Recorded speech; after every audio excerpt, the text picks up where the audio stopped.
Thank you, Madam Speaker. Tonight we rise during this leadership hour to remember the events of November the 5th, 2009, when one of the largest attacks was perpetrated at our U.S. military installation at Fort Hood, Texas, just north of my district. Very solemn occasion. 13 people killed, over 30 people wounded, and an unborn child was killed that day. I went to the memorial service. 13 pairs of combat boots put together with a rifle and a helmet on top, and the pictures of the victims who were killed in cold blood that day by a deranged gunman who unfortunately served in the United States military. In my view, simply put, it was an act of treason. Look, in a time of war, soldiers are killed. But when I visited Fort Hood for the memorial service, I said, Congressman, we never dreamed that they would be killed at our home. This is our home. This man killed his fellow comrades at our home. Very disturbing. And the words that he said as he point blank shot them one by one, as 100 rounds went off from his semi-automatic pistol, 100 rounds into a crowd of defenseless soldiers and a few civilians, was Allah Akbar. God is great. Perhaps one of the most disturbing reports that we got from that tragic day. Well, I submit that that's not our God. That's not the God of our founding fathers. As the President said so eloquently at the memorial service, no religion condones the killing of innocent people. No religion condones that kind of violence. And he went on to say that he will face his punishment here on earth and in the next world. The President's right. We went to Veterans Day the following day and went all across our districts paying tribute to the great veterans and men and women who have served this country with honor and distinction, to thank them for their service. But the whole day, one could not help and stop and think about what had just occurred at Fort Hood, these tragic, tragic events. Mr. Hassan will pay for this tragic event. He will be brought to justice, and it is my sincere hope that, as the President said, he will be taken to the next world.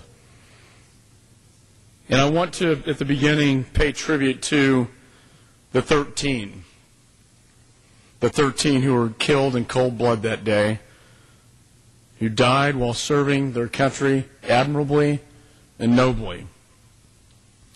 Private Francesca Velez, 21, of Chicago, Illinois. Lieutenant Colonel Juanita Warman, 55, from Maryland. Major Labardo Caravejo, 52, of Woodbridge, Virginia. Captain John Gaffney of San Diego, California. Captain Russell Sager, 41, of Racine, Wisconsin. Staff Sergeant Justin DeCrow, 32, of Plymouth, Indiana. Sergeant Amy Kruger, 29, of Kiel, Wisconsin. Specialist Jason Hunt, 22, of Tillman, Oklahoma. Specialist Frederick Green, 29, of Mountain City, Tennessee. Private First Class Aaron Nemelka, 19, of West Jordan, Utah. Private First Class Michael Pearson, 22, of Bolingbrook, Illinois. And Specialist Com Jong, St. Paul, Minnesota, just 23 years old. And finally, Mr. Michael Cahill, 62, of Cameron, Texas, where he was a civilian employee. Fort Hood has a special connotation for us, many of us in Texas. It's the largest military installation in the world. The fact that it was attacked, the fact that these soldiers were killed at home, in my view, is the greatest act of treason and the greatest tragedy of November the 5th. But there were heroes that day. There were many heroes that day. Sergeant Kim Munley, the civilian cop employed by the base, described by fellow officers as a tough cookie, pretty much fearless, born and bred to be a police officer, and a very good shot. She was nicknamed Mighty Mouse because of her size. Long before the Fort Hood shooting, 3 minutes after Mr. Hassan began shooting, Munley tracked him down outside a pre-deployment facility and unloaded on him at close range. Munley was hit in both legs and a wrist during the gun battle, but stayed on her feet bravely and kept firing at the charging gunman. Hassan was eventually apprehended by Sergeant Mark Todd.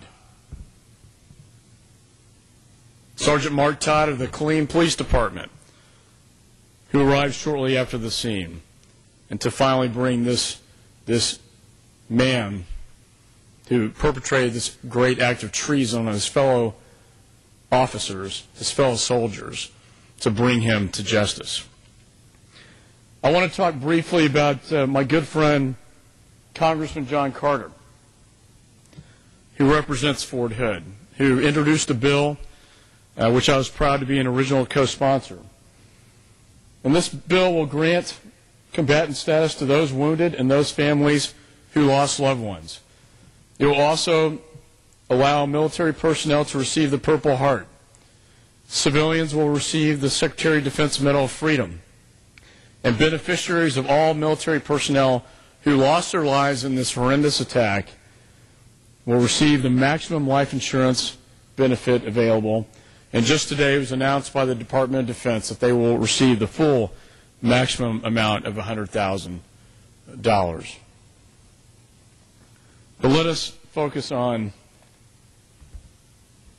this man, Mr. Hassan, the gunman. You know, when I was at Fort Hood for the ceremony and viewing the 18 combat boots with the rifles and the helmets on top, I looked at the wounded soldiers.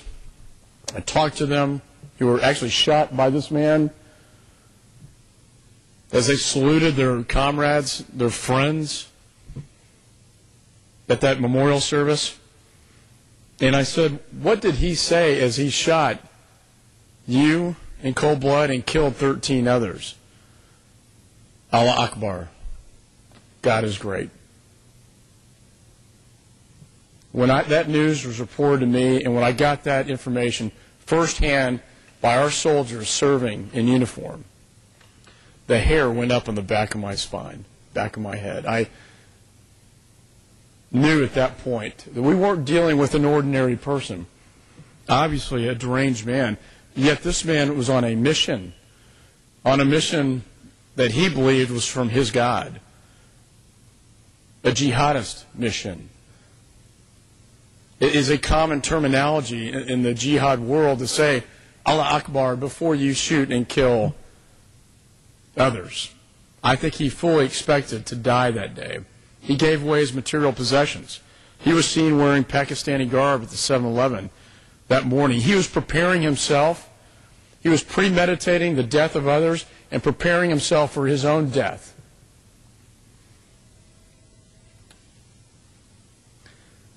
This man was born from Jordanian immigrants. He was shot many times. He has survived. It is my sincere hope that we can get inside this man's head to answer the question, what is the intent? What was your intent? What was your motivation? Because there have been so many flags raised about this case. You know, it was reported that he said His allegiance was not to the Constitution of the United States, but rather to the Quran. He received poor performance reviews at Walter Reed because he was conflicted in the mission. He didn't believe in the mission. He didn't believe in the war on terror. He didn't believe what we were doing in Iraq and Afghanistan. ABC News reported just this evening that Hassan tried to get his bosses to prosecute some of his patients as war criminals. Soldiers serving in the United States Army, to get them prosecuted as war criminals because they were killing his fellow Muslims. He regularly described the war on terrorism as a war against Islam. This is a man serving in the United States military, counseling as a psychiatrist for PTSD soldiers coming out of that theater. A man who was transferred to the largest military installation, United States military installation in the world. And while studying for a master's degree in public health in 2007, Hassan used a presentation for an environmental health class to argue that Muslims were being targeted by U.S. anti-terror campaigns. A former classmate said he was very vocal about the war, very upfront about being a Muslim first and an American second. He was always concerned that Muslims in the military were being persecuted. A self-proclaimed soldier of Allah on his own business cards. A man who wore traditional Pakistani garb. A man who attended the mosque in Falls Church, Virginia, with the imam who also preached to two of the hijackers from 9/11. Men convicted of providing material support to Al-Qaeda and conspiring to assassinate President Bush. Then we found out that the Joint Terrorism Task Force got information that Mr. Hassan 6 months ago was contacting this imam in Yemen. We don't know what those communications were, but why in the world would a major in the United States military at one of the greatest bases in the world be talking to an Al-Qaeda recruiter in Yemen? And yet this information was not shared with Fort Hood. That is why we are asking for hearings. But this president has said, no, Congress, you will not have hearings on this matter. We need to deal with this issue. Well, I'm not going to stand back and watch this matter being swept under the rug and not allow the American people access to the truth.